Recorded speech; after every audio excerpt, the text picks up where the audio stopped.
नमस्कार दोस्तों, स्वागत है आपका सोनू वीडी स्पिरिचुअल चैनल में। दोस्तों, नवरात्रि आरंभ होने वाली है। बहुत से लोगों को यह नहीं पता कि नवरात्रि क्यों मनाते हैं। नवरात्रि मनाते तो ज़रूर है, लेकिन पता ही नहीं होता कि नवरात्रि किस लिए मना रहे हैं। तो मैं आपको बताऊंगा नवरात्रि मनाने का कारण, नवरात्रि के महत्व इत्यादि। नवरात्रि हिंदुओं का एक प्रमुख पर्व है। नवरात्रि शब्द एक संस्कृत शब्द है जिसका अर्थ नौ रातें हैं। इन 9 रातों और 10 दिनों के दौरान शक्ति देवी के 9 रूपों की पूजा की जाती है। 10वां दिन दशहरा के नाम से प्रसिद्ध है। नवरात्रि वर्ष में 4 बार आता है। पौष, चैत्र, आषाढ़, अश्विन मास में प्रतिपदा से नवमी तक मनाया जाता है। नवरात्रि के 9 रातों में 3 देवियाँ महालक्ष्मी, महासरस्वती या सरस्वती कह सकते हैं, और महाकाली के 9 स्वरूपों की पूजा होती है, जिनके नाम और स्थान क्रमशः इस प्रकार हैं। नंदा देवी योग माया, जिसे विंध्यवासिनी शक्तिपीठ कहते हैं। रक्तदंतिका, शथुर, शाकंभरी, सहारनपुर शक्तिपीठ। दुर्गा, काशी, भीमा, पिंजौर और भ्रामरी, भ्रामरांबा शक्तिपीठ नव दुर्गा कहते हैं। नवरात्रि एक महत्वपूर्ण त्यौहार है जिसे पूरे भारत में महान उत्साह के साथ मनाया जाता है। नवरात्रियों में 9 देवियों की पूजा की जाती है। ये 9 देवियां हैं। शैलपुत्री, इसका अर्थ होता है पहाड़ों की पुत्री। ब्रह्मचारिणी, तीसरा चंद्रघंटा, इसका अर्थ चांद की तरह चमकने वाली। चौथा कुसमांडा देवी, इसका अर्थ है पूरा जगत जिनके पैर में है। स्कंद माता अर्थात कार्तिक स्वामी की माता। कात्यायनी, इसका अर्थ है कात्यायन आश्रम में जन्मी। कालरात्रि, इसका अर्थ है काल का नाश करने वाली। 8वां महागौरी, इसका अर्थ है सफ़ेद रंग वाली माँ। 9वां सिद्धिदात्री, इसका अर्थ है सिद्धि देने वाली माता। इसके अतिरिक्त 9 देवियों की भी यात्रा की जाती है, जो कि दुर्गा देवी के विभिन्न स्वरूपों व अवतारों के प्रतिनिधित्व करती है। माता वैष्णो देवी, जो जम्मू कटरा में स्थित है। माता चामुंडा देवी, हिमाचल प्रदेश में है। माँ वज्रेश्वरी, कांगड़ा वाली। माँ ज्वालामुखी देवी, हिमाचल प्रदेश। माँ चिंतापूर्णी, ऊना। माँ नयना देवी, बिलासपुर। माँ मनसा देवी, पंचकुला। माँ कालिका देवी, कालका। माँ शाकंभरी देवी, सहारनपुर। दोस्तों, नवरात्रि भारत के विभिन्न भागों में अलग अलग ढंग से मनाई जाती है। गुजरात में इस त्यौहार को बड़े पैमाने से मनाया जाता है। गुजरात में नवरात्रि समारोह में डांडिया और गरबा आदि के रूप में जान पड़ता है। यह पूरी रात भर चलता है। डांडिया का अनुभव बड़ा ही असाधारण है। देवी के सम्मान में भक्ति प्रदर्शन के रूप में गरबा आरती से पहले किया जाता है और डांडिया समारोह उसके बाद। पश्चिम बंगाल के राज्य में बंगालियों के मुख्य त्योहारों में दुर्गा पूजा बंगाली कैलेंडर में सबसे अलंकृत रूप में उभरा है। इसमें दुर्गा पूजा को विशेष पर्व के रूप में मनाते हैं। सबसे महत्वपूर्ण पर्व इन्हीं का है। दुर्गा पूजा है बंगाली लोगों का पर्व। नवरात्रि का महत्व। नवरात्रि उत्सव देवी अम्बा का प्रतिनिधित्व करती है। वसंत की शुरुआत और शरद ऋतु की शुरुआत जलवायु और सूरज के प्रभावों का महत्वपूर्ण संगम माना जाता है। इन 2 समय माँ दुर्गा की पूजा के लिए पवित्र अवसर माने जाते हैं। त्योहारों की तिथियों चंद्र कैलेंडर के अनुसार निर्धारित होती है। नवरात्रि पर्व माँ दुर्गा की अवधारणा, भक्ति और परमात्मा की शक्ति, उदात्त परम रचनात्मक ऊर्जा की पूजा की जाती है। पूजा का सबसे शुभ और अनोखा अवधि माना जाता है। यह पूजा वैदिक युग से पहले प्रागैतिहासिक काल से चली आ रही है। ऋषि के वैदिक युग के बाद से नवरात्रि के दौरान की भक्ति प्रथाओं में से मुख्य रूप गायत्री साधना है। नवरात्रि में देवी के शक्तिपीठ और सिद्ध पीठों पर भारी मेले लगते हैं। माता के सभी शक्तिपीठों का महत्व अलग अलग है, लेकिन माता का स्वरूप एक ही है। कहीं पर जम्मू कटरा के पास वैष्णो देवी बन जाती है, तो कहीं चामुंडा रूप में पूजी जाती है। बिलासपुर हिमाचल प्रदेश में नैना देवी के नाम से माता के मेले लगते हैं। वहीं सहारनपुर में शाकुंभरी देवी के नाम से माता का भारी मेला लगता है। लोक मान्यताओं के अनुसार लोगों का मानना है कि नवरात्रि के दिन व्रत करने से माता प्रसन्न होती है और अपनी मनोरथ पूरी करती है, मनोवांछित इच्छा देती है। मनोवांछित इच्छा, जो हमारी इच्छा है, उसे माता पूर्ण करती है।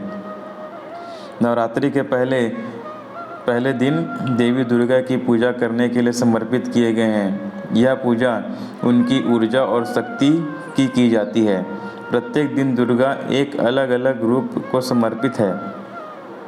नवरात्रि के चौथा से छठे दिन व्यक्ति जब अहंकार, क्रोध, वासना और अन्य पशु प्रवृत्ति की प्रवृत्तियों पर विजय प्राप्त कर लेता है, वह एक शून्य अनुभव करता है। यह शून्य आध्यात्मिक धन से भर जाता है। प्रयोजन के लिए व्यक्ति सभी भौतिकवादी आध्यात्मिक धन और समृद्धि प्राप्त करने के लिए देवी लक्ष्मी की पूजा करता है। नवरात्रि के चौथे, पांचवें और छठे दिन लक्ष्मी, समृद्धि और शांति की देवी की पूजा करने के लिए समर्पित है। शायद व्यक्ति बुरी प्रवृत्तियों और धन पर विजय प्राप्त कर लेता है, पर वह अभी सच्चे ज्ञान से वंचित है। ज्ञान एक मानवीय जीवन जीने के लिए आवश्यक है, भले ही वह सत्ता और धन के साथ समृद्ध है। इसलिए नवरात्रि के पांचवें दिन देवी सरस्वती की पूजा की जाती है। सभी पुस्तकों और अन्य साहित्य सामग्रियों को एक स्थान पर इकट्ठा कर दिया जाता है और एक दिया देवी आह्वान और आशीर्वाद के लिए देवता के सामने जलाया जाता है। नवरात्रि का सातवां और आठवां दिन। सातवें दिन कला और ज्ञान की देवी सरस्वती की पूजा की जाती है। प्रार्थनाएं आध्यात्मिक ज्ञान की तलाश के उद्देश्य के साथ की जाती है। आठवें दिन एक यज्ञ किया जाता है।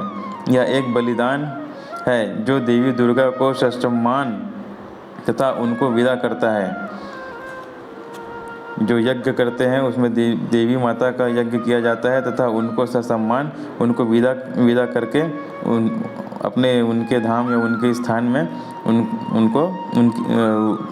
के लिए उन्हें विदा करते हैं। नवरात्रि का नौवां दिन नवरात्रि का अंतिम दिन है। यह महानवमी के नाम से भी जाना जाता है। इस दिन कन्या पूजन होता है, जिसमें 9 कन्याओं की पूजा होती है। वह कन्या जो अभी तक यौवन की अवस्था तक नहीं पहुंची है।